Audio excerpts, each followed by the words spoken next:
Hey everyone, it's me, BaNAuset, aka Kempress, also known as the naturopathic nurse, and today I'm going to be doing a part 2 to the first video that I did called How to Get Rid of Period Pain Forever.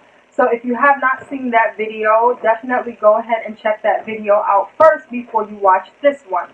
So the first video that I did actually talks about what I have done, the changes that I've made throughout my life, my regimen in terms of what I eat and how I take care of myself on a regular basis so that I can have better cycles. Today's video, this part 2, is actually going to be about what I do during my period so that I have as little pain as possible and I'm as comfortable as possible. So, if you're interested, please keep watching.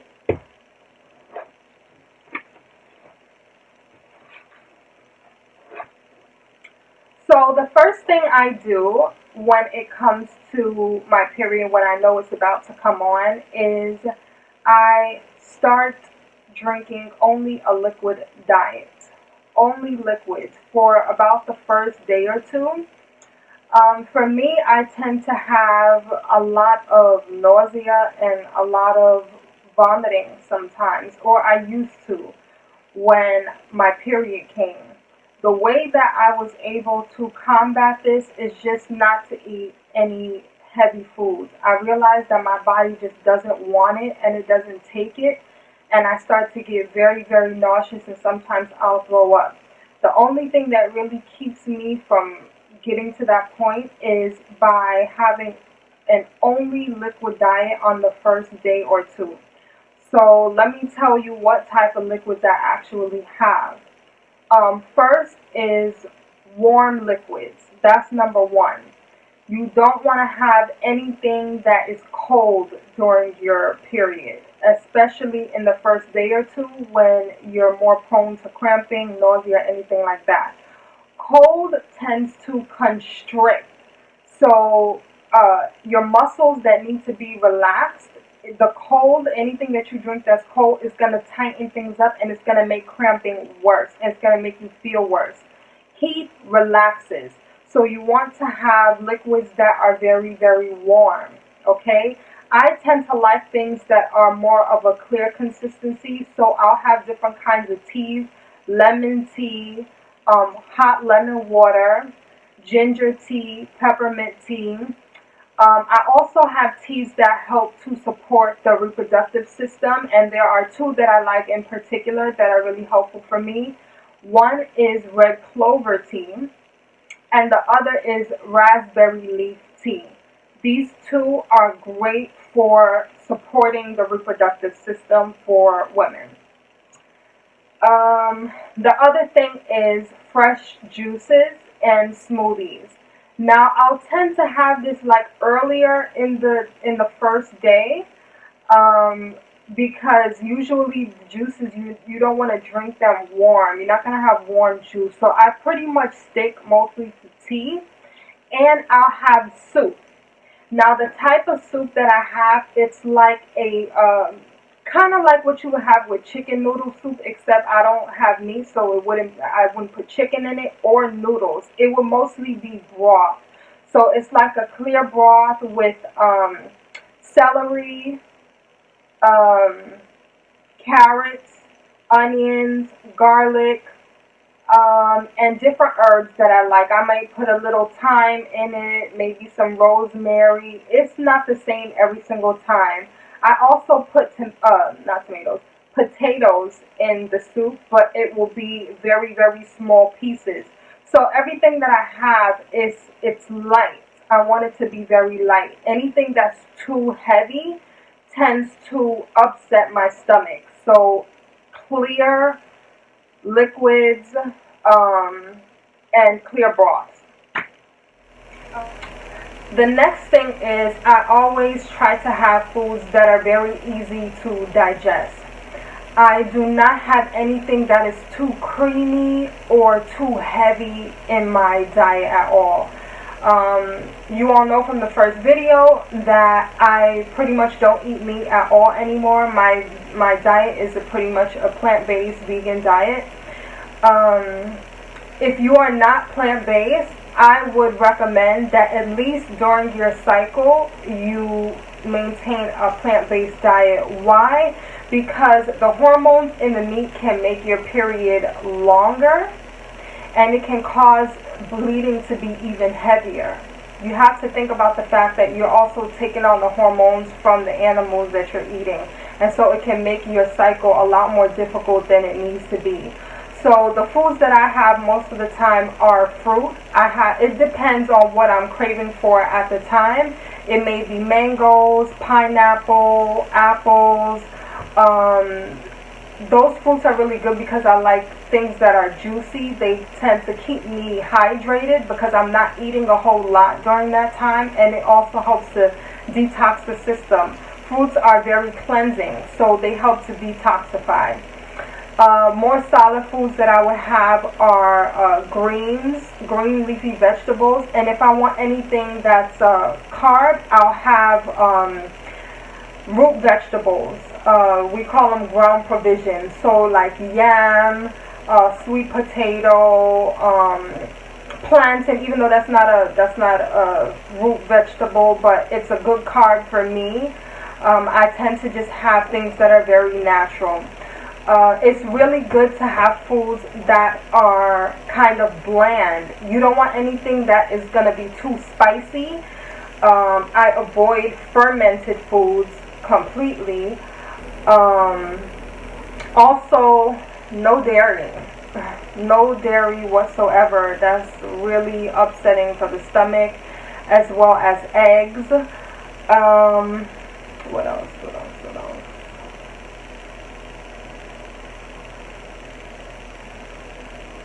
I also make sure that I incorporate green leafy vegetables because the greens help to maintain the iron levels that tend to drop when you're losing blood during your period.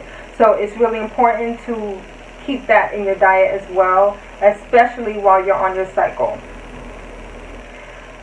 If you choose to eat meat, I would say to limit it, and also to be aware of the kind of meat that you have. So for example, with chicken, you definitely want to get chicken that is organic. You want to make sure that it is cage free, is antibiotic free, and is hormone free. That's very important. If you're having beef of any kind, you want to make sure that it is organic, and it's grass fed, and it's also antibiotic and hormone free. If you're choosing to have fish, make sure that your fish is wild caught fish. Now this can be a little bit tricky because certain types of fish are farm raised. What that basically means is that they are raised in a very, very small areas in nets and reproduced in that way.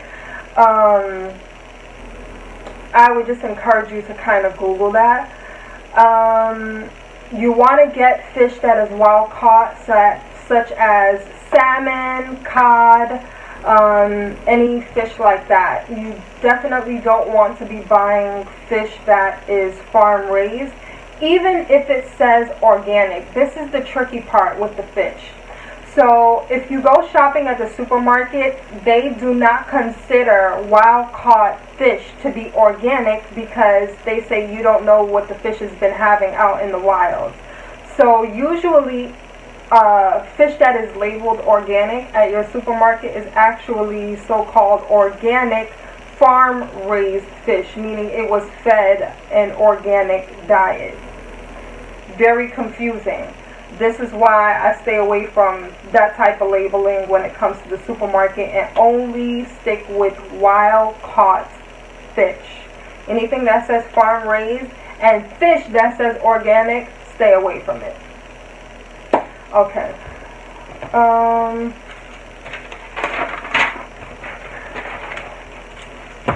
Also, I avoid chocolate and caffeine. Those two foods tend to really upset the stomach and make cramping worse. I know it tastes good. I know chocolate tastes really good, and sometimes you might crave it during your period, but just trust me on this one, you're going to want to avoid it during your period. Okay, so this one goes along with what I stated before about heat relaxing the body versus cold, which constricts. So you definitely want to have a hot water bag handy. That helps to relax the muscles. You can place it on your lower abdomen or your pelvis, or you can even place it on your lower back. That really, really helps. Another thing that I do is I like to wear high-waisted underwear. Now this may sound a little funny, but underwear that's too low or at the bikini line, I feel like it doesn't give my abdomen enough support. There's something about just having a little bit of compression on that area that makes me feel better. It's like it just keeps everything tight. So the less movement that I have, the better. Sorry, I had low battery. Yeah, there's something about just keeping a little bit of compression on that area that helps with the pain. So I would suggest that you have high-waisted underwear during your period. The other thing is I switched out commercial sanitary products for organic sanitary products. Number one thing to avoid is tampons, and I don't care if they're organic or not. I do not recommend plugging up an area that is trying to release. Your vagina, your uterus is trying to expel something at that time, and when you put cotton, which is a very absorbent material, up there, not only is it soaking up the blood, but it's also soaking up your lubrication. Your vagina is a mucous membrane, and it needs to stay moist. And it's not an area that needs to be plugged up, especially when you're trying to expel and you're trying to release. So I personally do not use tampons anymore, and I do not recommend them, whether they're organic or not. Now, an alternative to that would be a cup. There are several different menstrual cups on the market that are made of medical grade silicone, and I will try to place some examples in the description bar of different ones. There's the Luna cup, there's a Diva cup, there's many different types. I personally don't like to use anything that I have to insert. I just don't like it. I just don't want to deal with that during my period. So I use natural sanitary napkins, and I'm going to tell you why that is very important. So commercial sanitary napkins, I don't have to mention any brand names. You all know the names. Many of them, they do not have to disclose. The FDA does not require that they disclose the ingredients that are in these products, and they are some pretty messed up ingredients. So the first layer of it is usually plastic, as well as the bottom layer is plastic. Everybody knows that plastic is not a breathable substance. It traps. So it traps moisture, it holds bacteria, and it can cause yeast infections, bacterial infections. This is why a lot of times you have a really bad odor while you're on your period, and sometimes even afterwards your whole pH is thrown off because it's trapping all that moisture. Just the fact that it's made from plastic. Now that's just the first part. The materials on the inside, we think that it's cotton. It's not even made from cotton. They're made from recyclable materials, recycled trash, wood fibers, and then they are bleached in order to make the product look white and pure and clean. What happens with that bleaching process is it releases a chemical called DIOXIN. I want you to look up what dioxin is. Dioxin is a chemical that, according to the EPA, there is no safe level of exposure to this chemical. And you have this chemical on your very sensitive private parts, which is a mucous membrane that's absorbing the chemicals into your vagina and also up into your uterus, causing all type of other issues. We already know about fibroids, endometriosis, PCOS, all these other issues. So those are the things that contribute to your pain. So I do not recommend the use of any commercial pads whatsoever. So let me tell you what I do use. And I'm not going to get too deep into this particular product because I'm going to do a full review on it in another video.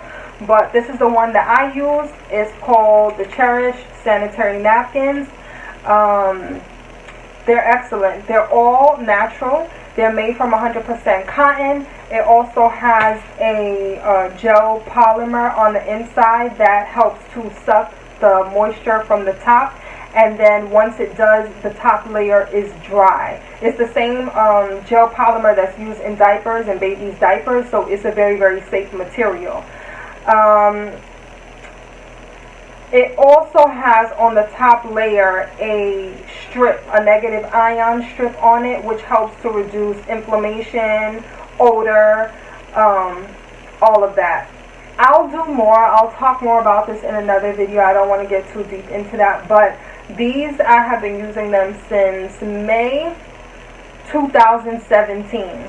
And from the first month that I used these particular pads, I saw a huge difference in my pain. And so I've been using them ever since, and now I actually have them on my website. So if you're looking for where to purchase these particular pads, you can get them on my website at kemeticwellness.com, and I'll leave the link in the bottom bar. The next thing, now this one is going to be a little bit controversial because there are still some people who may have some negative views about cannabis and its properties. So I personally have used and still do use cannabis as a pain reliever. I do not like chemical medications, prescriptions whatsoever. I've done a lot of cleansing in my life to be able to make sure that I don't have to take any chemical medications for any reason. And so I do not use prescription or chemical substances for pain. And what do I mean by that? I'm talking about ibuprofen. I'm talking about acetaminophen. I'm talking about a various number of NSAIDs out there. These chemical medications, they may seem fine at first, but over time, when they build up in the body, they can have a very, very nasty effect on your organs. The NSAIDs, they tend to eat away at the stomach, and when they accumulate in the body, they also negatively affect the liver and the kidneys. They can do serious damage to your liver and your kidneys over time. And I didn't realize that until I actually had the experience. So I'm not talking about what I think or even what I've read. I'm talking about what I've experienced. These medications, your providers may tell you that they are safe, but in my opinion, they are not. You know, check with your doctor. I'm not here to give medical advice. Let me just say that. This is not medical advice. I am just telling you what I do for myself. You do your own research. So what I do use is cannabis, and I don't recommend smoking it because you definitely don't want to be doing anything that's going to negatively affect your lungs. What I would recommend, there are 3 methods that I think are really great. One is tea, cannabis tea. The other is brownies, and the next is the suppository. Cannabis suppositories that are inserted anally, they're absorbed through the rectal tract, and cannabis has been extremely helpful for me in reducing pain. Pretty much while I'm on my period, I just take the day or two to just relax. I take the first day to sleep. Normally I am very tired. Even, even if I wanted to get up and go out, it just usually tends to make me feel a whole lot worse. I always find a way to either take the day off of work or whatever I have planned, or just schedule things so that I can be at home and sleep. It's a time for reflection. It's a time that my body is just telling me, you need to just relax. You need to just sleep and you need to relax.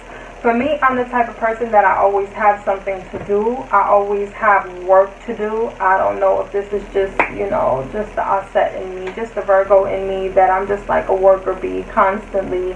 And this is the only time that I give myself permission to do nothing. So I literally stay in bed and I sleep like the whole day, most of the day, when my period comes, because that's the only thing that really makes me feel good. I can be feeling perfectly fine while I'm in the bed, but then once I get up and start trying to move around and do too much, all of a sudden I feel sick.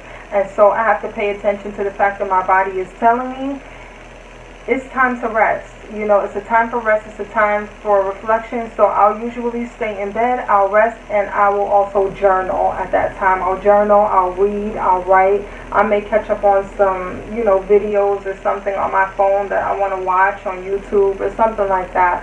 But for the most part, I just take it as a day to rest. That's one of the best ways to help yourself feel better.